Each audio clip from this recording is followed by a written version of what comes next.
Boa tarde a todos, sejam todos bem-vindos. Hoje, sem dúvida, sempre é uma satisfação, né, a gente poder transmitir algumas informações, trocar conhecimentos com vocês, mas hoje em especial podermos falar da nossa CEIU, né, do Recanto do Saber. Sempre é algo muito honroso, né, principalmente para nós, para todos os trabalhadores, os voluntários, mas nós que já estamos aqui há algum tempinho já e percorreu várias etapas da nossa vida, que a gente acaba aprendendo, tendo problemas pessoais, como vocês também os têm os de vocês, e ao mesmo tempo, nesse crescimento, nesse amadurecimento psicológico que a gente vai tendo ao longo dos anos, né, junto, de mãos dadas, com outros companheiros aqui, amigos, né, dessa família que é a CEIU, né. Mas, pois é, né, a CEIU ela não é simplesmente uma casa de material, de madeira, uma casa mista, né? Ela é uma entidade. Hoje diríamos que ela praticamente é um ser vivo, né, a CEIU. Onde nós somos células trabalhadoras, né, dentro desse organismo aqui na qual nós estamos nesse momento, né? Cada qual com a sua devida função e com todos com a sua devida importância, né? Mas a CEIU é um filho que cresceu bastante nesses seus 17 anos aí, né, de caminhada. E todo filho tem o seu pai, né, o seu pai espiritual. Pois bem, para a gente falar da CEIU, a gente tem que voltar um pouco no tempo, né. Querendo ou não, a CEIU ela começou como um produto, né, do nosso amigo Zé Araújo, né, do nosso médium aqui da casa, que na verdade é o nosso fundador, junto com a Eunice, sua esposa, e com a Kátia, que aqui está dirigindo, que falou com vocês. São as pessoas que estão presentes desde a sua iniciação, desde a sua fundação, mas há sempre o idealizador, né, de um conceito, de alguma coisa, né? E sem dúvida o Zé Araújo é a pessoa que veio nos brindar, né, nos dar esse guia, esse caminhar, nos dar esse tijolo para que a gente pudesse construir dentro da sua direção, né, através da sua orientação, né, o que nós temos aqui hoje, né. Com satisfação que eu vejo algumas pessoas que eu não via há muito tempo aqui, né, e é assim. A CEIU também é um marco importante nas vidas de vocês também, em alguns determinados momentos. Às vezes a gente segue adiante, né? É como um pai, né, que cria os filhos. Em determinado momento tem filhos que têm necessidade e partem para a sua vida própria, mas sempre fica, né, a orientação, os ensinamentos que tiveram junto com a sua paternidade. E para isso a gente precisa falar desse menino, né, que inicialmente possuía uma mediunidade, que não sabia o que era, mas que em determinado momento na escola, sem sabê-lo, psicografou uma história fabulosa, na qual os professores ficaram maravilhados, ganhou o concurso de literatura, e não adiantava, né, avisar que, poxa, mas não é minha, não fui eu não sei. Eu estava aqui quietinho no meu canto, de repente, quando eu olho para o meu papel, ali estava essa história. A mão, né, trabalhou inconscientemente. E durante muito tempo, né, não sabendo, não entendendo o que acontecia com ele, sofrendo o que hoje nós chamamos de bullying, né, familiares, naturalmente, né, pessoas mais próximas e outros desconhecidos, porque muitas vezes nós nos metemos aonde não somos chamados ou falamos daquilo que não realmente compreendemos, falamos de acordo com o nosso achismo, né, e fazemos muito mal, porque é muito fácil você ir à frente e depois talvez, e muitos não fazem, pedir desculpas, mas o mais importante é você pensar antes de falar para não agredir o outro, né, não atrapalhar a escalada evolutiva que cada um de nós tem. Mas, por fim, em determinado momento, o nosso jovem, na sua trajetória, que culminaria estar aqui conosco, encontrou uma doutrina, né, codificada por Allan Kardec em 1857, no dia 18 de abril, fizemos aniversário agora como doutrina espírita, e através de dois centros espíritas em Jaboatão dos Guararapes, lá em Pernambuco, em Recife, ele começou a ter as suas primeiras noções sobre a realidade extrafísica, sobre os espíritos, sobre si mesmo, se compreender através das faculdades que possuía. E a partir daquele momento, ele passou a ficar bastante feliz, né, com isso aí, né? Então esse nosso jovem agora, ali por volta dos 20 anos, né, esse desconhecido, né, para a maioria de nós aqui, esse desconhecido, muito feliz, muito alegre, esse menino, né, na qual ele teve, tanto no Gerluz, um trabalho excelente, mas principalmente, creio eu, uma base muito forte no Lar Espírita Chico Xavier, do casal Coim, isso? Da Vera e do seu Coim, que eu não lembro o primeiro nome dele, mas de doutrinação, onde ele começou a ter os exercícios mediúnicos, e após um ano exaustivo de mediunidade, de psicografia em mesa, após mais de 100, 200 psicografias feitas, o casal que dirigia de forma bastante disciplinar olhou para ele, olha aqui, ó, tem 15 que presta aqui, pega essas 15 e joga fogo no resto. Claro, eu estou exagerando com o sabor das minhas emoções, né, mas aprendi no decorrer dos anos a exagerar um pouquinho. Talvez é o convívio. E ele não se abalou, porque esse rapaz alegre aqui, ele tinha uma coisa muito interessante. Ele não possuía algo chamado milindre. Ele aprendeu que a gente deve, às vezes, ser humilde, aceitar as nossas limitações do momento e seguir avante, seguir adiante. Ele teve aulas com o nosso querido Divaldo Pereira Franco. Ele conheceu nos trabalhos de levar alimento às famílias carentes, atender crianças de rua, crianças às vezes com uma certa agressividade e periculosidade.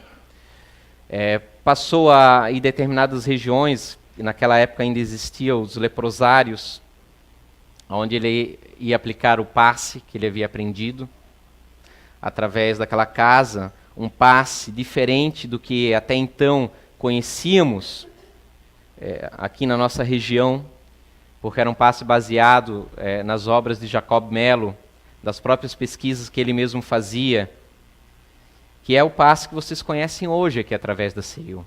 São os dispersivos, são os concentradores, a utilização nas áreas devidas, chamados centros de força. Muitos de vocês talvez não saibam desses detalhes, mas é o que é praticado aqui na cabine de fluidoterapia. Inclusive, pulando um pouquinho, avançando um parênteses agora, em 2004, acho que foi, quando o Zé Araújo então nos deu a ideia e trabalhamos para isso, nós, a CEIU, naquele momento, de trazer o seu Jacob Mello para um seminário que foi feito naquele ano para aprender as técnicas modernas do magnetismo, da fluidoterapia, do chamado passe. Foi feito na época onde era o Viena Park Hotel. Foi muito proveitoso. Onde nós aprendemos que não existe só a imposição de mãos, mas sim as técnicas de magnetismo muito além disso. E hoje podemos dizer que a casa ela evolui demasiadamente, né, nessa área. Então, um dos primeiros trabalhos inovadores que o Zé Araújo proporcionou para nós que estamos aqui, seja trabalhadores voluntários, seja as pessoas que vêm tomar o passe, é a possibilidade de avançarmos no atendimento através das energias. Hoje mesmo, a casa, com o seu trabalho de transmitir conhecimento, naquele livro Nosfera, a energia de cada um de nós, hoje é aplicado os conceitos presentes naquele livro, que é uma vida de pesquisa dele, como pessoa, como pesquisador, não como médium, mas como pesquisador, que ele conseguiu linkar junto com o magnetismo e aumentar ainda mais o nível de capacidade de auxílio que a CEIU tem hoje, nessa área, quando eu falo da fluidoterapia. Mas nosso menino estava muito contente ali, então estava recebendo ali as disciplinas devidas, começava primeiro a cuidar na rua dos carros, como um trabalhador, fechar a janela só muito mais tempo depois. Havia uma escala para você testar até que ponto vai o orgulho, coisa que a gente não costuma fazer com vocês aqui, mas ele passou, naquela época era assim. E ele passou por todos esses degraus, foi indo, foi galgando. Ele estava muito contente naquela época, né? Feliz, né? Alegre, mas sempre foi uma pessoa que realmente nunca gostou de injustiça. Faz parte do grupo de inteligência dele, que ele mesmo se conhece. Então esse lado alegre e humorístico que ele tem, que é muito comum no nosso convívio diário, também casa com uma grande cobrança moral. Nós falávamos que no início, quando a CEIU iniciou, nós adorávamos as palestras. Hoje ele não faz mais palestra. Hoje ele é um menino comportado já, né? Ele não tem mais necessidade disso. Ele avançou tanto nessa questão de conhecer a si mesmo, mas também a partir disso ele conhecer os outros, que ele consegue nos dar a perspectiva de vida somente através da sua presença, né? Das suas explicações. Mas particularmente, eu gostava das palestras. Me foram muito úteis numa época que era necessária. Então, muitas vezes, ele tinha esse porte, né? Quando iniciou na casa, esse porte austero, né? Esse rapaz viril aqui, né? Presente, né? Inclusive, você vê que esse arcabouço psicológico, esse arcabouço intelectual que ele tem, porque é uma pessoa, foi um rapaz que não teve condições de continuar seus estudos, mas ao contrário do que a gente poderia, dentro da nossa limitação, dessa questão, nosso preconceito de limitar as pessoas por diplomas, por papéis, por certificados, que o sejam, ele se tornou um autodidata, talvez até por causa disso, mas tem uma memória excepcional, tem um raciocínio fora do comum. Ele foi galgando uma cultura intelectual muito grande.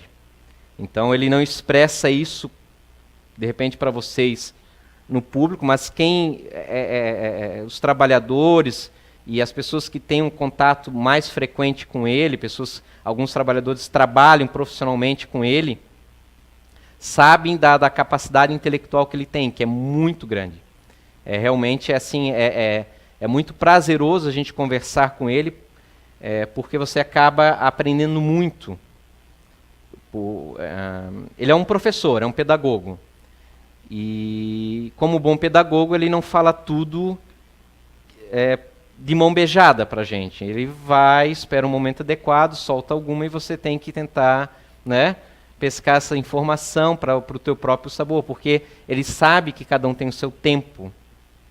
Então, como dizia, né, creio que era o pai ou a avó dele, ele costumava conversar, não se joga pérolas aos porcos, um ditado que ele costumava falar bastante.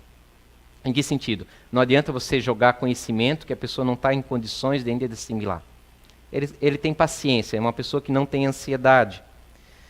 E essa mente extraordinária, fora dizem alguns, falavam alguns, né, que é uma mente que não é desse planeta, né? Então há alguns indícios, alguns falam que ele foi empresário, mas alguns acreditam que ele foi até chamado para trabalhar em alguma agência secreta, extraplanetária, né? Essa é uma foto que usam como justificativa para isso, né? Dizem que é de empresário, não sei. Esse óculos realmente me lembra um certo filme. Mas, pois bem, Ele foi crescendo, foi amadurecendo, de repente ele ficou um tanto intrigado, né? Começava a pensar que ele tinha que ir para outro lugar, lhe vinha à mente uma moça que ele nem conhecia ainda, queria conhecer, né? Uma pessoa especial que iria lhe acompanhar nessa jornada evolutiva, e acompanhar não só fisicamente, mas psicologicamente, ativamente, né? E essa moça, ela existia, estava num passado muito longínquo, aqui na nossa cidade próxima de São João Batista, né? Como ele costumava chamar, a Tunícia, né? A Eunice, né? Estava ali também sonhando, esperando pela tampa da sua panela, né? E por fim eles iriam se encontrar em determinado momento. Casaram, tiveram essa moça aqui enorme agora, né? Grande, bonita, a Débora, né? É filha do Zé e da Nice. E vieram primeiramente em São João Batista.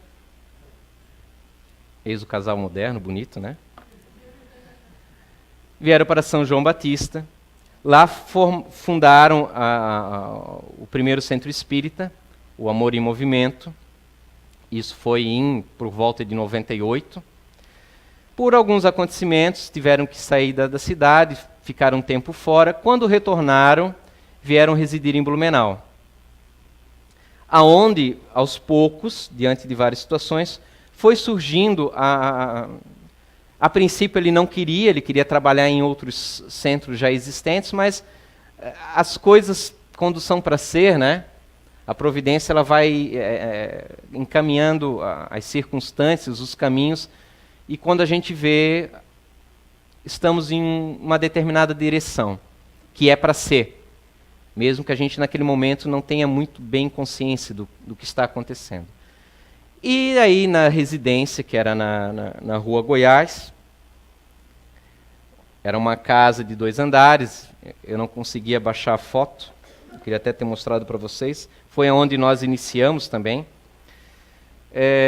Uma casa de 2 andares, locada, eles moravam na parte superior, embaixo era outra família, e nessa área, nessa casa, nessa residência superior, eles resolveram abrir as portas da sua privacidade para montar o Centro Espírita, né? O Recanto do Saber, o CEIU, lá, onde na sala de estar, uma sala pequenininha, era feito as palestras. Logo em seguida, vamos dizer que era aqui a entrada, a escada entrava aqui era a sala de estar, lá para dentro eram os aposentos privados mesmo, onde a Débora pequenininha estava por lá presa em algum lugar, acorrentada, como ele falava, né, para não incomodar, né? Mas nunca incomodou, né, Débora? Pelo contrário. Uma outra portinha dava uma pequena cozinha, onde aquela cozinha, a mesa, ela virou a biblioteca, onde ficavam os livros que ele tinha muito livro, disponíveis para o pessoal que quisesse levar para casa para ler.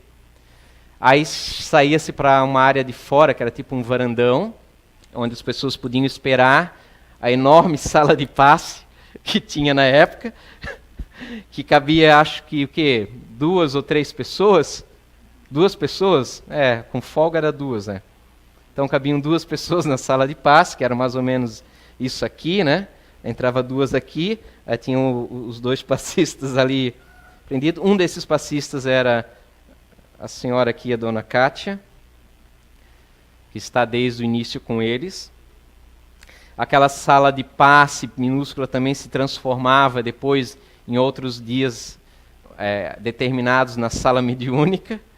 Não sei como é que, né, quando chegou a primeira safra, vamos dizer assim, de trabalhadores, né, que até então eram poucos que mantinham, vamos dizer, a CEIU, que na verdade costumavam se vincular à imagem dele, né, era o centro, na época não era Zé Araújo, a gente chamava de José, de Fernando. Hoje já se concretizou Zé Araújo, mas vocês vão me pegar chamando de Fernando. Tem explicação para isso, né? Vocês podem ler esses livros sobre grupo de inteligência, vocês vão entender por que a minha dificuldade, né, de modificar de atualizar o nome, né, do Fernando, quer dizer, do Zé. E aquela primeira leva que chegou, que é a leva que eu faço parte, chegou só 2 anos depois dos inícios, em 2002. Até então teve outros trabalhadores que iam e vinham. A Kátia permaneceu dessa época, desde a fundação. Chegou essa leva e a gente, por vezes, fazia estudos.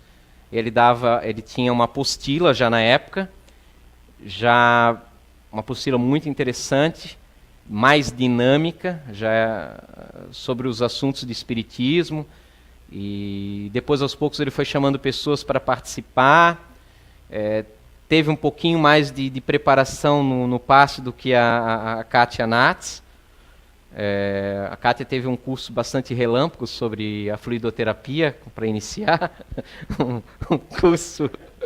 um curso realmente muito rápido.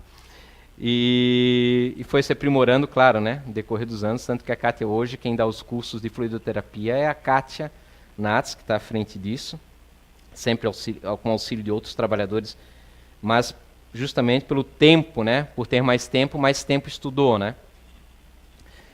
E começou a chamar pessoas para palestrar, então nos dávamos palestra em 2, então havia eu, por exemplo, e mais outra pessoa, cada um dava uns 15 minutinhos de palestra, porque ninguém queria dar palestra, né? Então era uma forma que ele encontrou das pessoas ficarem mais à vontade.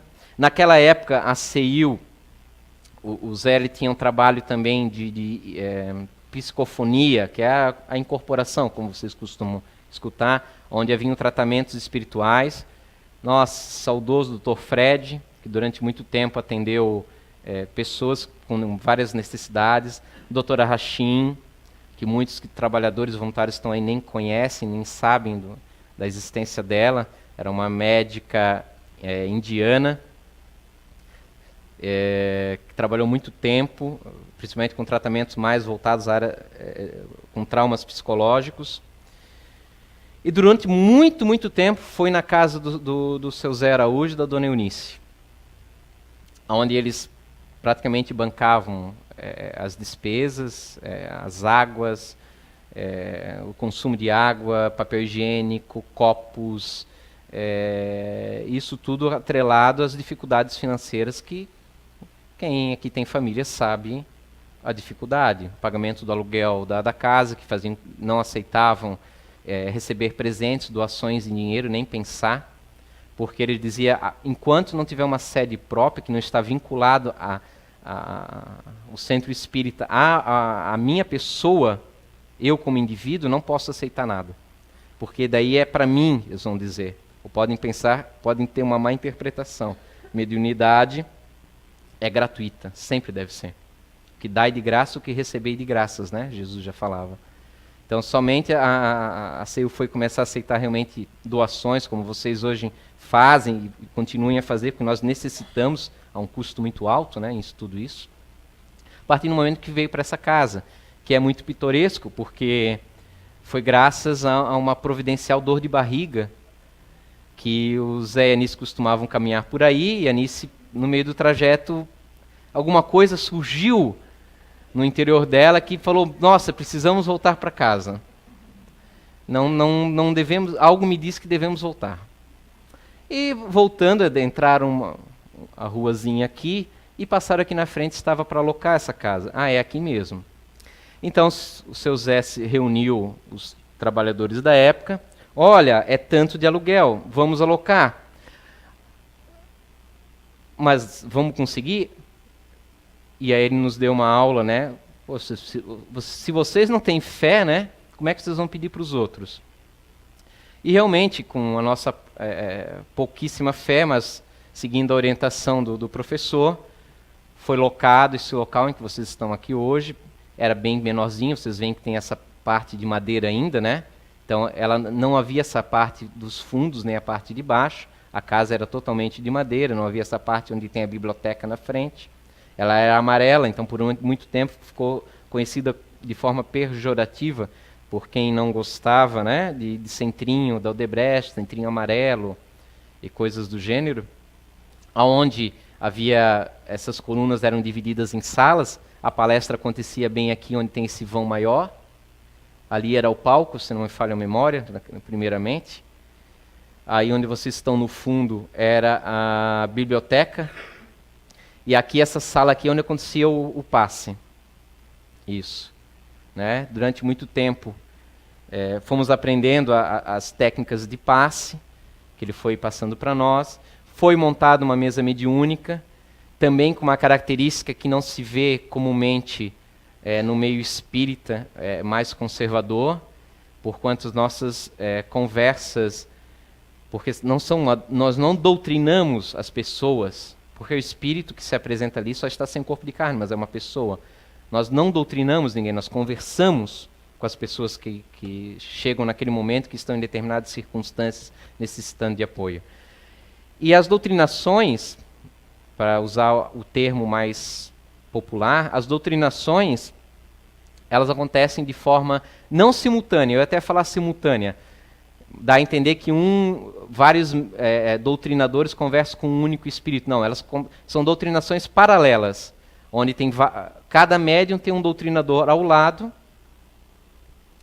e à medida que aquele médium entra em transe mediúnico, que se apresenta um espírito ali, o doutrinador que está do lado vai conversando, como nós conversaríamos numa roda de amigos, cada qual conversando um determinado assunto. Para quem está de fora parece uma mesa italiana, né? Blá, blá, blá, blá, blá, blá, blá, blá, blá, blá, blá, blá. Mas para nós que já temos uma prática, nós conseguimos com isso nos concentrar e atender plenamente a pessoa que está necessitando de apoio. Imagine, se fosse um por um, nós atenderíamos ali 4, 5 espíritos em 1 hora. Assim nós conseguimos multiplicar, onde, imagine, 4 doutrinadores atendem tranquilamente uns 16 a 20 espíritos numa sessão. Nós trabalhamos por quantidade de forma nenhuma, mas a qualidade é a mesma.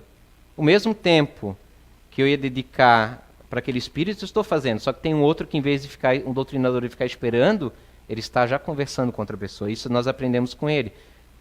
Essa forma eficaz, que não tem diferenciação nenhuma, e mais moderna de a gente. O importante é ajudar as pessoas. Imagina, chega uma pessoa, vamos dizer que está com um espinho no pé. Espera aí mais umas 30 minutos que eu estou atendendo. Mas e aqueles enfermeiros que estão ali parados? Não podem me atender? Não. A gente faz um por vez. Não. A gente atende pela urgência, né? Que deve ser.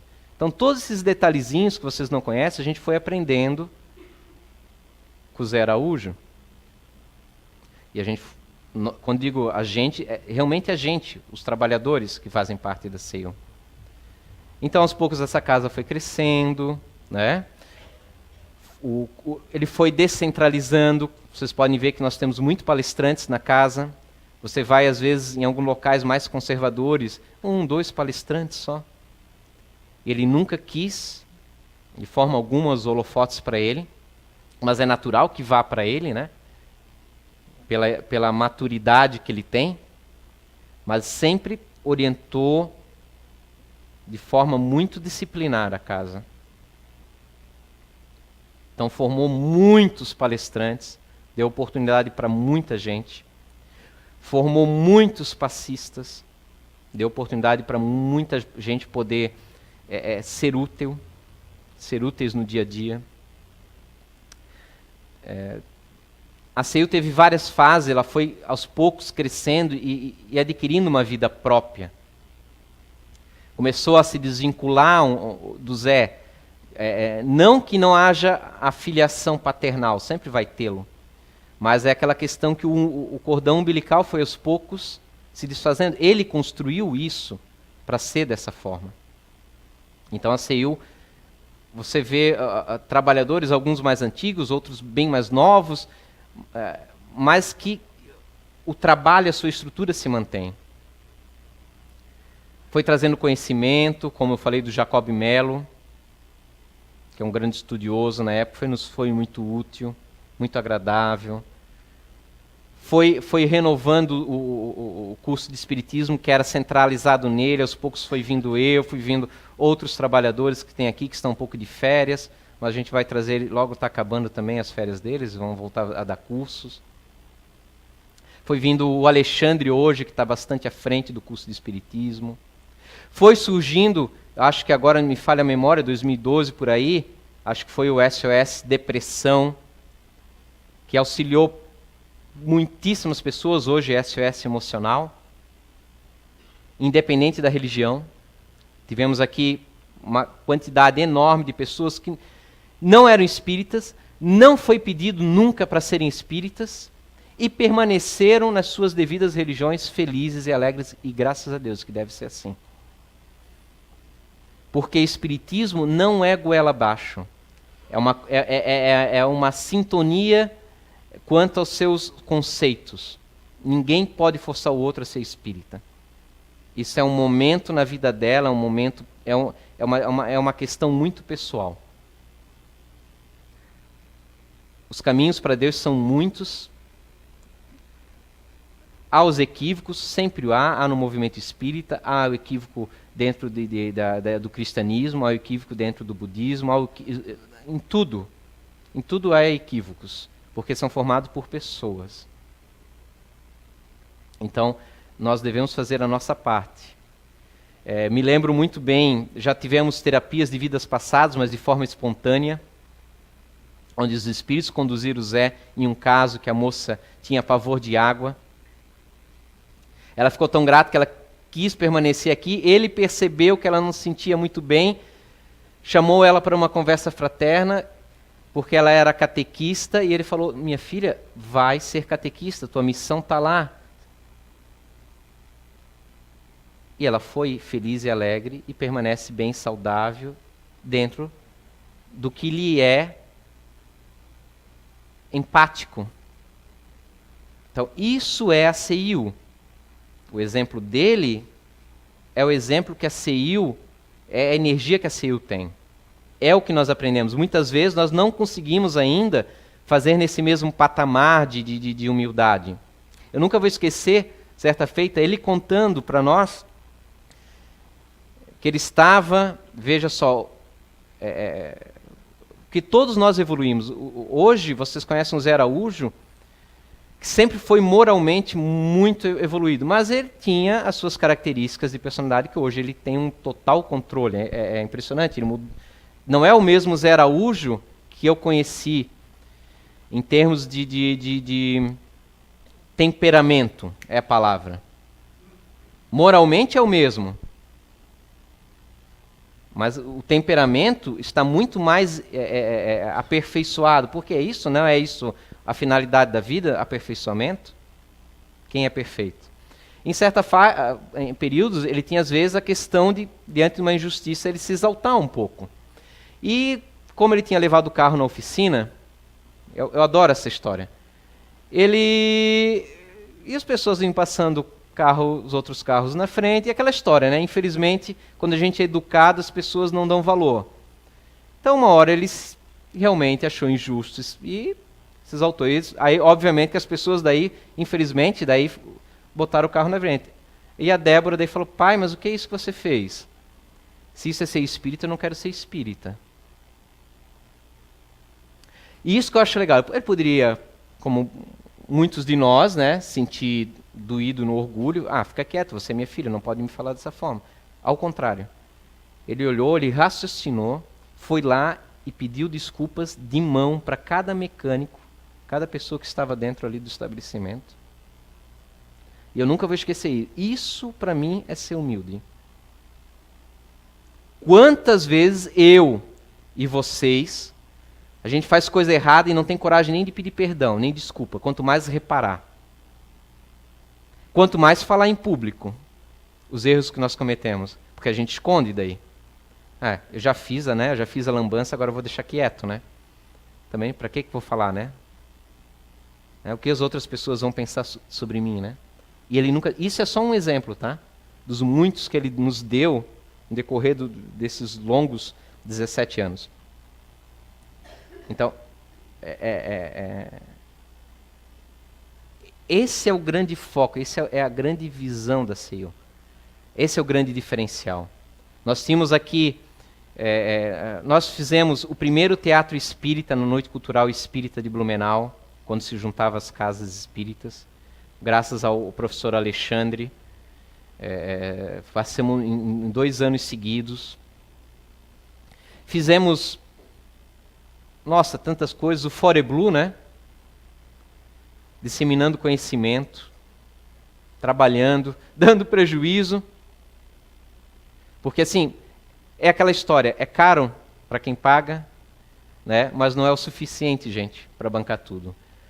Nós pegamos milhas que nós temos guardado para trazer os palestrantes, nós ficamos sextas, sábados e domingos lá trabalhando com o maior carinho sempre. Meu Deus, é um prazer, porque a gente também aprende muito com isso. Mas financeiramente é uma batalha sempre. E a CEU faz isso, mas faz por gosto. A gente gostaria muito de um dia poder abrir as portas de um evento desse porte.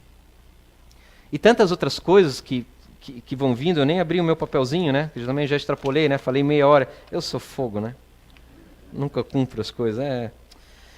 Nós fizemos, não posso pensar, essa maravilhosa equipe do TI, aqui, começou gravando numa câmerazinha de fitinha.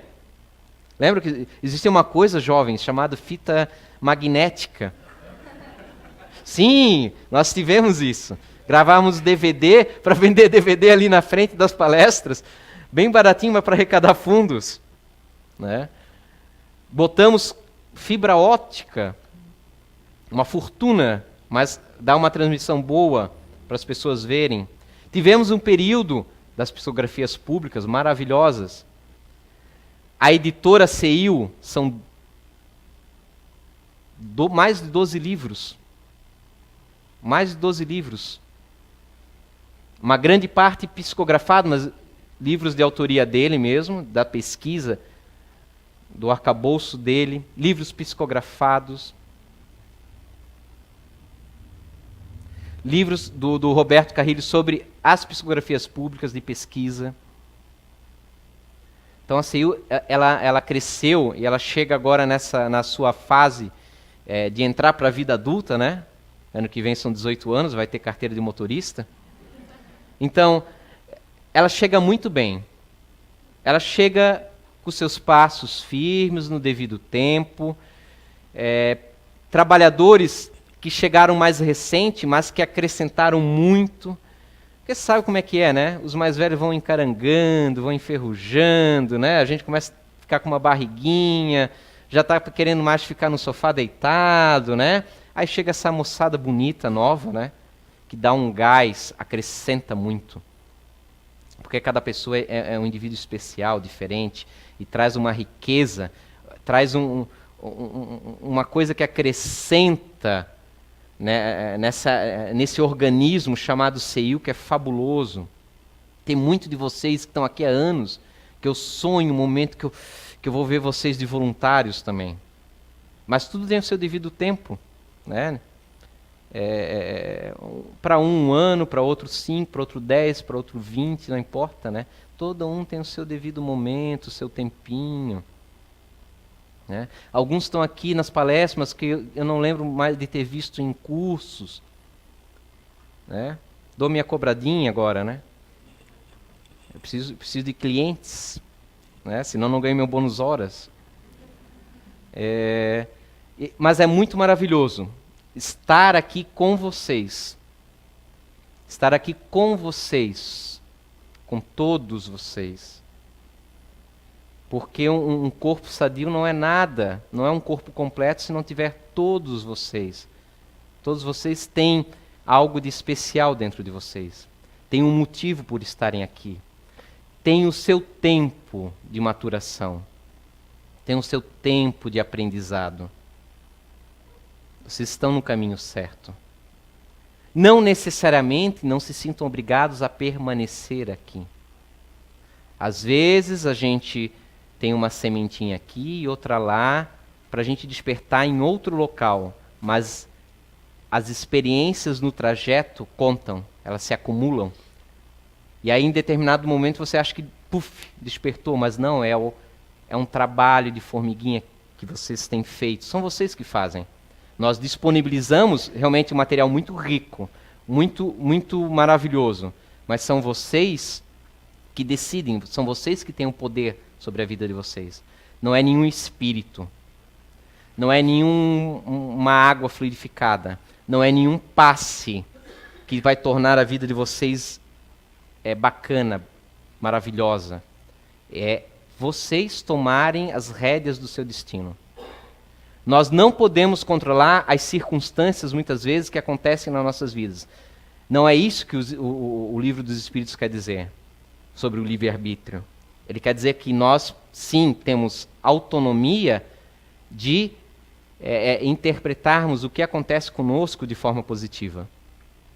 Alguns se desesperam, alguns, infelizmente, e agora é muito forte no momento, até se suicidam diante da forma como vêm os acontecimentos da vida. Outros choram, ficam depressivos. Outros sofrem diante de algo que é negativo, sofremos. Mas sabem que aquilo faz parte de algo muito maior. Porque nós não estamos aqui para sermos marido, mulher, filho, filha, sermos um empresário, sermos um empregador ou um empregado. Nós estamos para crescer como espíritos. A vida passa muito breve. Essa vida é muito efêmera para nós sermos mesquinhos. Porque quando a gente perceber que a vida é maior, se a gente não der um esforcinho de visão, já passou. E aí o arrependimento é válido, mas seria melhor aquilo que eu falei no início, pensar antes de falar, antes de agir, refletir. Vocês têm essa escolha na mão de vocês. Como vocês querem reagir, ou melhor, como vocês querem agir e não reagir diante da vida. Isso é o livre-arbítrio. Isso é o que a CIU pode proporcionar para vocês. Quando? De que forma? Com estudo, com dedicação. Não há um copinho mágico que você vai tomar e vai resolver os teus problemas. Porque a água fluidificada, ela restaura o corpo biológico, sim, através de um campo energético. Mas ela não altera a tua forma de ver a vida, o teu comportamento. O passe não altera o teu comportamento, o teu conceito. A palestra, se você abrir os teus ouvidos e o coração de forma humilde, para tentar buscar algo que a gente está falando na palestra para você, isso sim pode alterar o teu comportamento. Mas não é porque o palestrante tem algum poder para isso. É porque você está refletindo sobre si mesmo. Quem conhece a si mesmo, né, vê melhor e mais longe. Uma boa noite para vocês. Só gostaria de mais um tempinho, que nós vamos passar agora um videozinho que o Eduardo fez, maravilhoso, sobre a CIU. Desculpa pela